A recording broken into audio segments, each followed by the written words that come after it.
You wanna see something cool? At a time where we're getting long-awaited sequels over a decade in the making, many people this holiday period will be making their way to the cinema to see Avatar 2, which is a movie that's fine. It's more Avatar. The story is a bit bland, but the visuals are pretty good. I mean, not better than just going outside. Listen, I find Avatar 2 boring. It's not really fun. I totally get why people love the world and the visuals, while very much realistic, aren't exciting or creatively presented.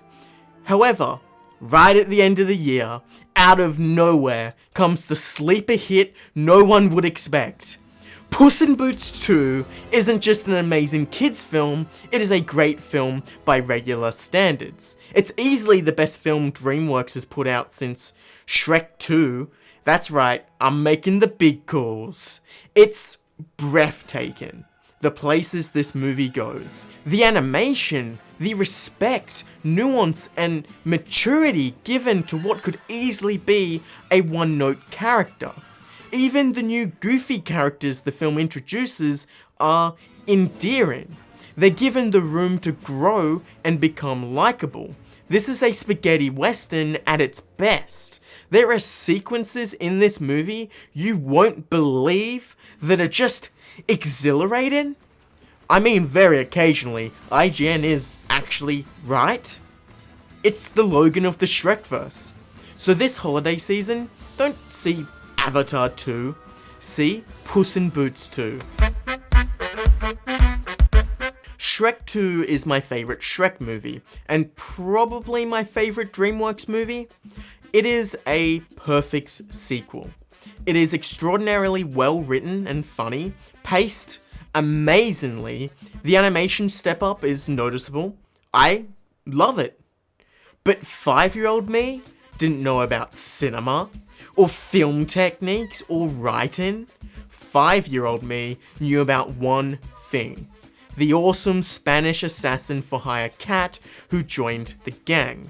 Pray for mercy from Puss.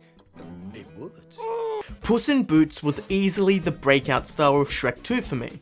He had so many memorable scenes, and like Shrek, he wasn't the straight shooter good that we've come to expect from kids movies. And finally, it was announced Puss in Boots would get his own solo outing, a prequel about his life of crime.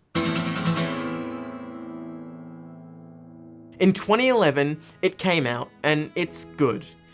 No, it's fine. It's something?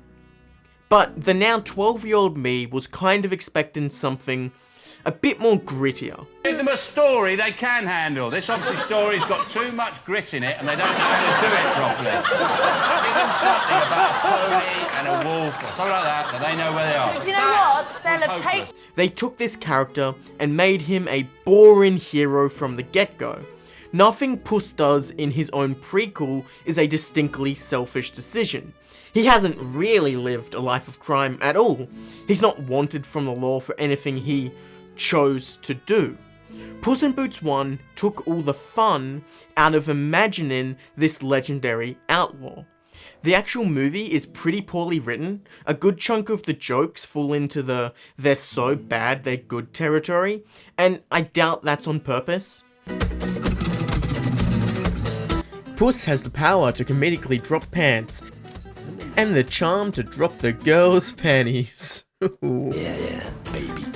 Jack and Jill want to have a child. I want a baby. That's it. That's the entire joke. Hey, time to suit up. 2 minutes of cringe-inducing high-pitched chipmunk shenanigans that should never have been written. Me wow.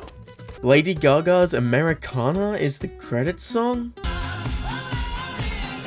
Why? That's what you want. No pants at all. Introducing Puss in Boots No Pants Pants. No pants pants? What? Puss in Boots No Pants Pants. Okay, I am not derailing this video down that marketing rabbit hole. Back on track. The film also peaks very early on. This chase scene into the dance battle, which is stunning and by far the most memorable aspect of the film, which is funny because it's also the most creative. In fact, I suspect this is why most people really like this movie, because the dance fight and music is that good.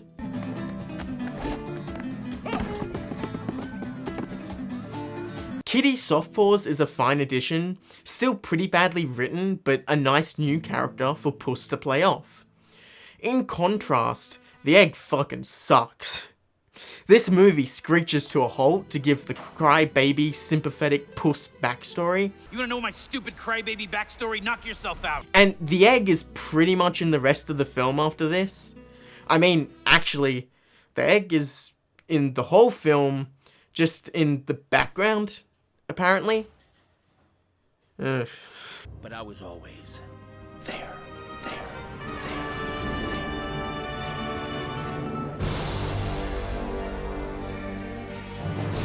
I hope I've set the stage appropriately, but Puss in Boots 1 kinda stinks.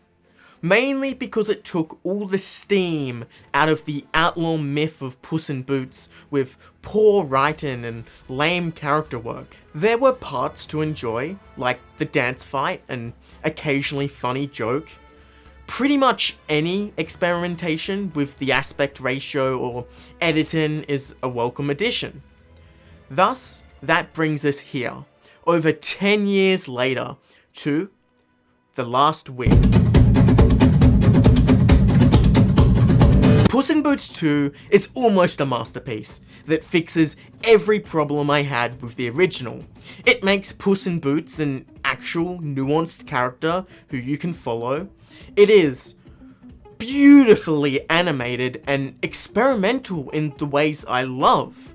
It's among my favourite films of 2022. I saw it in cinemas twice. Go see Puss in Boots 2. Now. Right now. Go. If you haven't seen The Last Wish yet, I'm not gonna do overall thoughts for a little bit.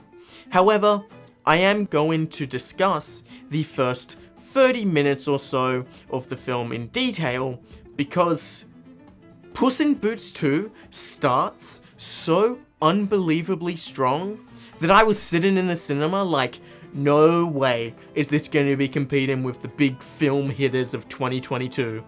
This ain't no Tringle of Sadness, this ain't no Tar, this ain't no Bones and All. You get the idea. The film starts with a perfect prologue bar scene to give the audience the context for who this character we are about to follow for a movie is. It is fun, he sings a song, there's some clever jokes. This scene transitions into a massive fight sequence with a giant that showcases how good the action is and the new style of Spider-Verse animation this movie will be periodically using.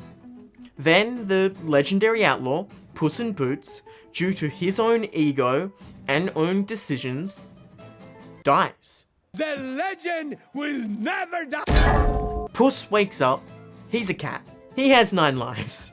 Puss discusses his own mortality with a doctor, where we get a hilarious quick cut montage of Puss dying over and over. Watch! Watch! We eventually arrive at the conclusion that this is his last life. If he dies again, it's over for good. Now that's some red hot roaring steaks, baby. The movie is signposting to the audience what the tension is. If Puss dies, it is over. If he sacrifices himself, it is over. The next scene has Puss trying to drink away his worries about his own mortality in a bar. Yes, this is a kids' animated film. When a wolf bounty hunter arrives to kill him. This is one of the most thrilling scenes. It is probably my favourite scene from the movie. Puss tries to play it all nonchalant, but the wolf is terrifying. He does this reoccurring bone-chilling whistle that you're going to be hearing for the rest of the film.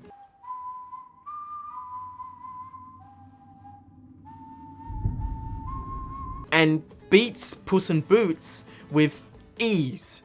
There's a moment here that when Puss is about to die, he is brutally scared, and it flashes through his memories from Shrek 2 and the previous film as a drop of blood dribbles down his face onto his little paw.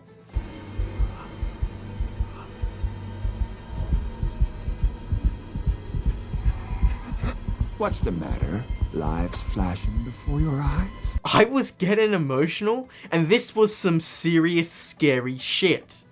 And you know what Puss does?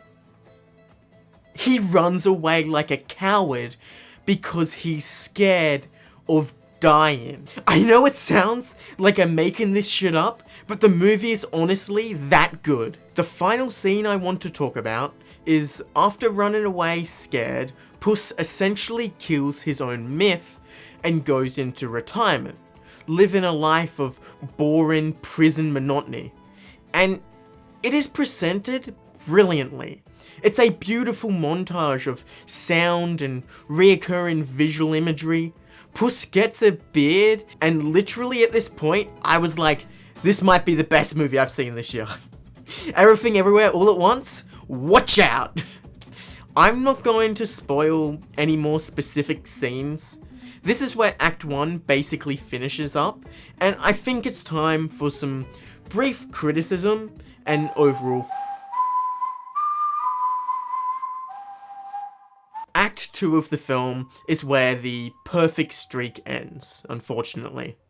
It's still really good, however, we start to get some misses and the film loses its pinhole tight focus and pacing that made Act 1 so good.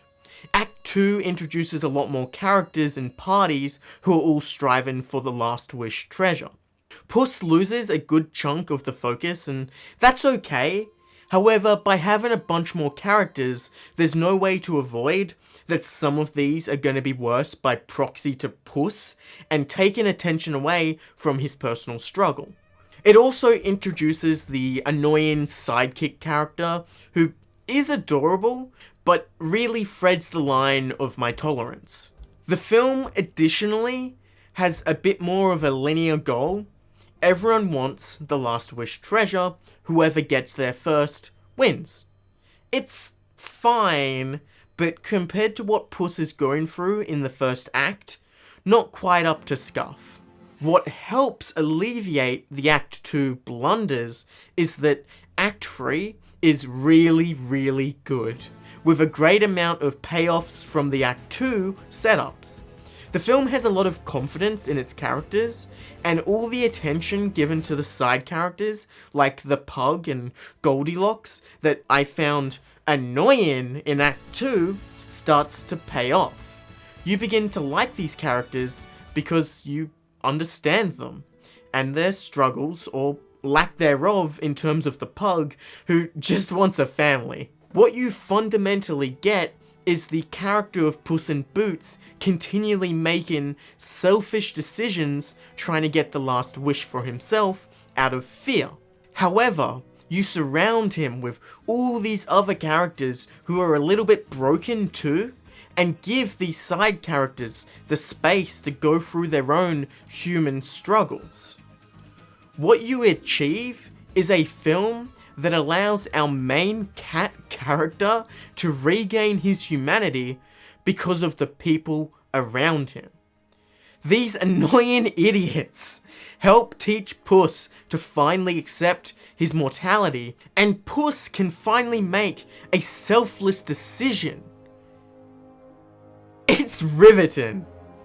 All of this is presented creatively with some great visual flair and gags. Plus, the transitions are something to behold. They're goddamn spectacular. Sure, the writing occasionally has a lame joke. Oh, I shouldn't have telegraphed it. But that's fine, it never breaks the flow of the film.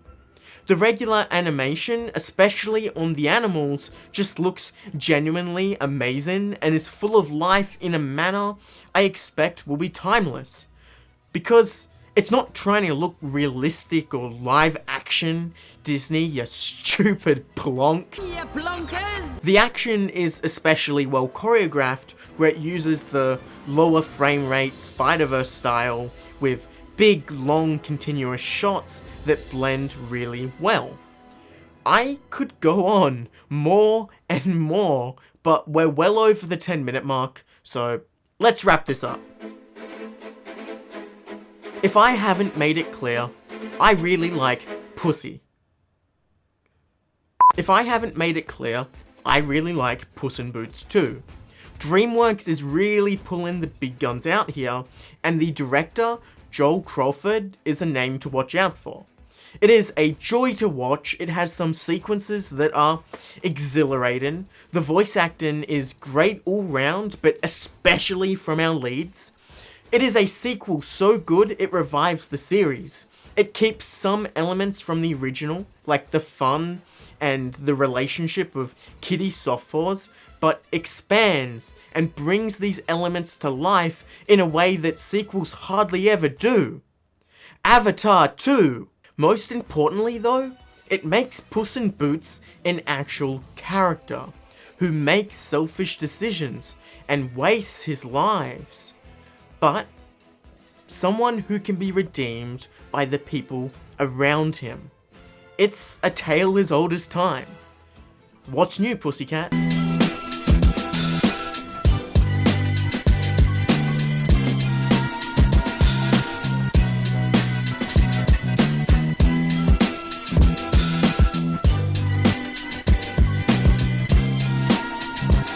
Don't forget to click below to Talk about ethical business practices.